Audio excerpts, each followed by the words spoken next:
by now. Of course. Well, he's done 300 of these. All right, we are speeding. So would you say this was an opportunity of a lifetime? Yes, an opportunity that they would have had to drag me screaming and kicking if they wouldn't let me do it. Really, it's never thought for 1 minute in my lifetime that I would have to, pull out my dance shoes and get up there and do it and have so much fun with this character. I had a ball.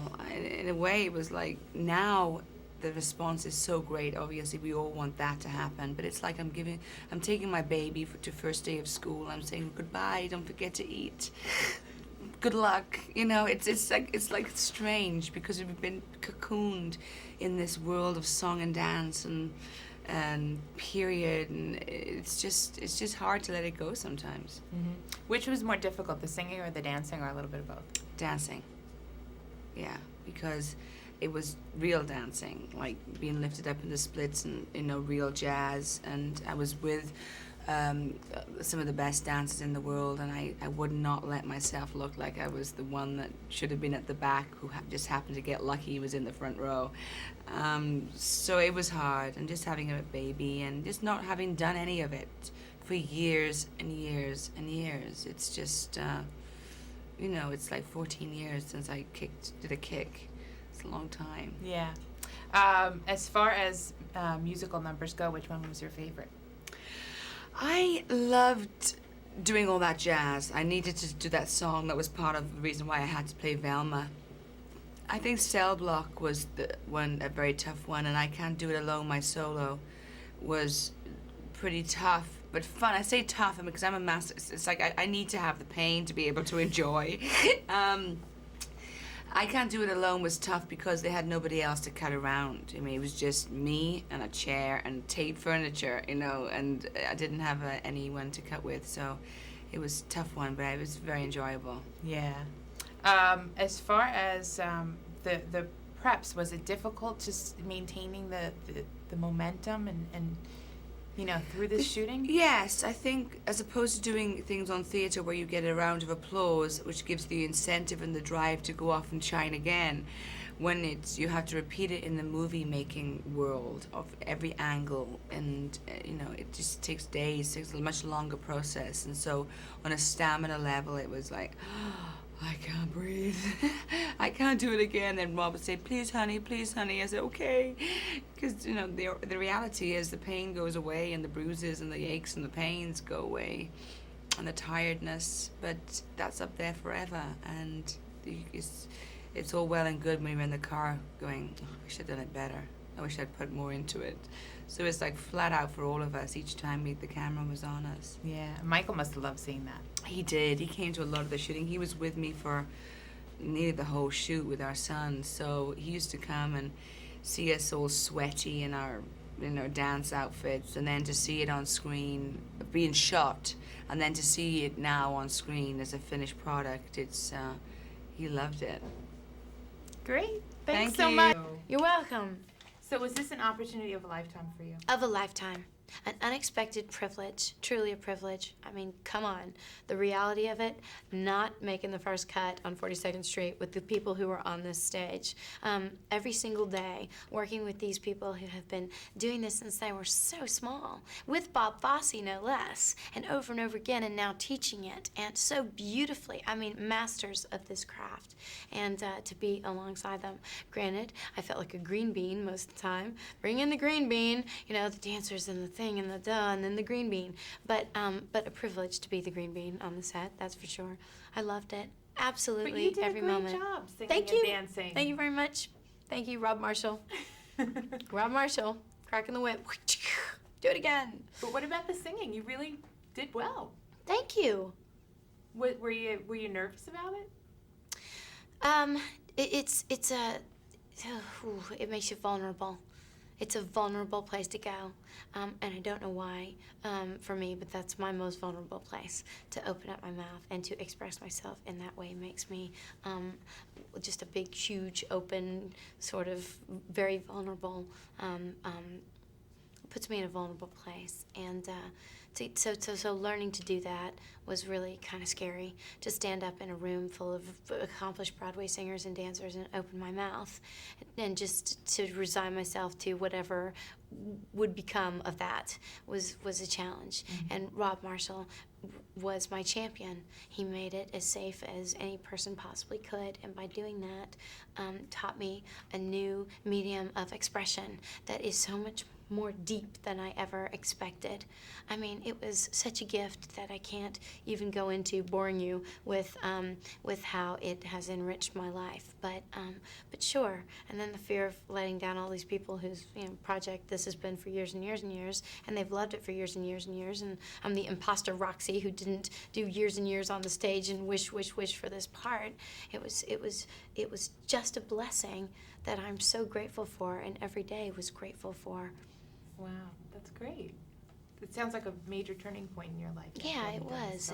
Whenever you can grow in some way or open something up, it is. It really is. What did you like about Roxy? I liked her honesty. I like her honesty and her cunning. She's so quick. She's quick. She's a survivor, and she's figured out her way. I don't admire her choices. I think she has a skewed life perspective.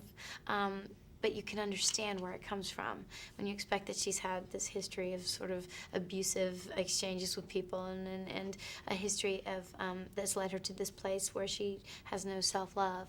You understand her desperation for celebrity and lionization because she has this misconception about fame and what that will bring. Well, if everybody loves me, well then I'm worth loving, right? I'm worth something, right? And she wants that so badly that it kind of makes you, I don't know, feel sorry for her in a way, pity her, and excuse her bad choices. Yeah. Then it makes it comical because we can see, oh, she's just naive, and then it makes it funny. Yeah. That's what I like about her. Yeah, I always thought of Velma and Roxy as sort of a sister relationship. It is You yin know? and yang. Yeah. Yeah. Thanks so much. Thank you. Great meeting you. Yeah, you. Hi, how are you? How are you? Nice to meet you. Nice to meet you, Jenny. Okay. Jenny. Whenever they're ready. Okay. Hold on. Because they're doing something So with the lighting in bright the that back. light, my goodness. Oh, are they? This one? Oh, yeah. Yeah. Okay, and speed. So were you worried at all about Catherine and Renee and Richard being able to sing and dance? Well, I think we all were concerned, could we make it work? I mean, we went into rehearsals. We had this wonderful 6-week rehearsal process. And it was during that time that we, all inched our way forward every day. And, I love these people so much, and I had great faith in them. So I never thought, oh, they're not going to make it. But I certainly, we certainly worked hard to get there, I'll tell you. Mm-hmm. Now, what went into the decision-making process as far as which numbers to perform in the film as compared to the show? What's on stage? Well, you know what? It's interesting. I mean, that's a very, very good question because I love this score, and it was very painful to sort of eliminate anything. But just about every musical that's ever done has to let a few things go because musicals are 3 hours, on stage, and that's how they work. You go in at 8 and you go out at 11, and so a few things have to go. Plus, on stage you can get away, especially this piece on stage, which was done as a vaudeville, originally. Very short scenes, a couple little quick scenes in between. So we had to sort of flesh that out because we had, a movie to make as well. So it has to become a little deeper. So basically the songs that we left were the ones that really told the story, that were really intrinsic to the storytelling. And the ones that were just sort of entertainment, that were wonderful but weren't like vital to the storytelling or the character development were the ones that had to go. And thank God there weren't that many, but even those were hard to let go. Mm-hmm, mm-hmm. Was there one particular scene that you could talk about that presented some challenges for you? Gosh, everything had their challenges. One of the bigger ones, I guess, was Razzle Dazzle because I had so many people working. I had acrobats in the air, and I had dancers on the floor, and I had my principals, and we were in a courtroom, but there was a circus tent that was being created there, and so that was it's funny. Because I directed and choreographed it, I'm going 5, 6, 7, 8, and everything's starting to go, and then I'm running back behind the camera and making sure everything's working. And but because I come from theater, I'm very I I don't know, comfortable in that world of many things happening, a lot of collaborators, a lot of different elements. That musical is like almost like two movies in one. You're doing a musical and you're doing a movie, and it's kind of like everything's colliding. But I enjoy that. I enjoy that sort of chaos, with it wonderful chaos.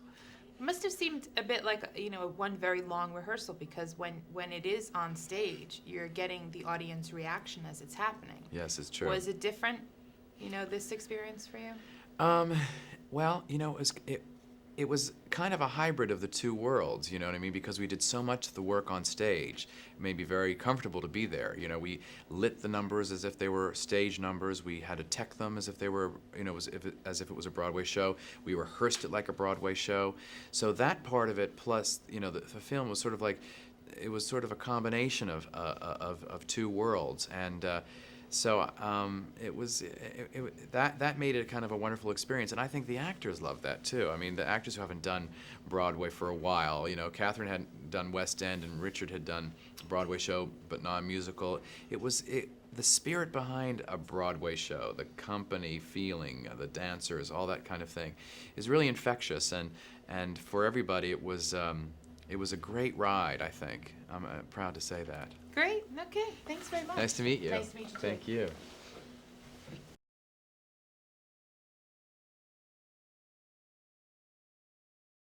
Oh my God, I would fall off this chair. These interviews would get fun. Well, I am Mama, and, Proud of it. That's right. We're rolling. Actually, I didn't get the name. Jenny DeToma. Jenny DeToma. Irish. Nice Irish girl. Irish. Holla. I got a little Irish in me. This must have been a lot of fun, this film. Couldn't you tell? Could you tell? We had a ball. I had a ball. I probably had too much fun. It was fun. It was a lot of fun. It was nice kind of being off in a different place where you're not distracted by everyday normal things, It was great. Had you ever seen Chicago on Broadway? Yeah, I did go see it. But I didn't want to keep it too close to my memory, because I kind of wanted us to be able to do something new with it, So I didn't want to study too hard, and, I just went to watch it just to see what it was all about. Yeah, it's funny how this story still resonates, I think, people. Please, of course. I mean, God, sex, murder, mayhem, greed, fame, fortune, lawyers who are bigger stars than their clients, you know what I mean? Wannabes, the whole nine, get innocent people getting killed, well, I guess we don't hang them anymore, but, they will get the chair or the needle. But, yeah, all this stuff still translates today. Mm-hmm. What was it like being on the set for this? It was like a buzz. It was a great energy. It was fun, and it was very relaxed. It wasn't like a tense set. Rob Marshall was a rock steady guy.